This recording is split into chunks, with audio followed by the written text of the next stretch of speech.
Here are 7 Islamic prophecies that will A, blow your mind, and B, prove that Islam is the one true religion. Let's dive right in. All right, let's check it out. Number 1, the Quran explains to an absolute T embryology. Simply put, the Quran actually gets embryology wrong.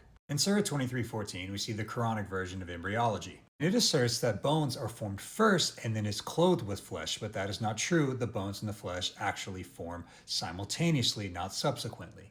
Number 2, the Quran explains how clouds form. He really tried to sneak past this one. We're not going to let him. Surah 24:43 says that clouds come together to form rain or hail.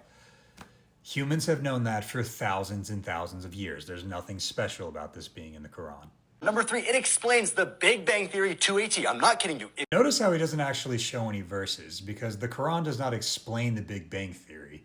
Muslims like to bring up Surah 51:47 that says Allah created the universe and is expanding it. However, early Muslim commentators did not perceive this to be about the expanse of the universe. Ibn Abbas is talking about the expanse of provision, not of the actual universe expanding. And Ibn Kathir just talks about space being vast and that there's no roof or no pillars to support it. It just hangs independently.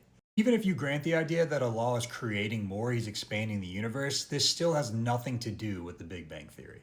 And number 4, it explains how fresh water and salt water can't mix. Another thing we didn't discover until the last 50 years. So the Quran actually gets this wrong. In Surah 25:53, it talks about 2 bodies of water not being able to merge because one is fresh and one is salty. Because the author of the Quran thinks there's a barrier and that this is how salt water and fresh water interact. But in actuality, salt water and fresh water actually mix. The Quran is wrong on this one. Number 5, it explains what the bottom of the ocean looks like. Once again, notice how he doesn't show the verse because the Quran does not explain what the ocean floor looks like. In Surah 24:40, we see that down deep in the ocean, it's dark and that there's no light. Something that human beings have known for literally thousands of years. Ancient pearl divers were talking about this 2,000 years before Christ. The Quran is not saying anything enlightening here. And point number 6, in the Quran, it tells us that mountains have pegs. And yes, in Surah 78:6 and 7, it does say that mountains have pegs.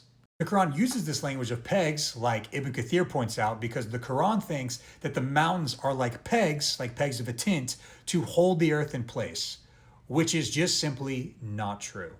Peg. And number 7, and this one blows my mind. The Quran says the word day 365 times, and now there's 365 days in a year. And sadly, even this one is not true. The Quran uses the word day around 475 times.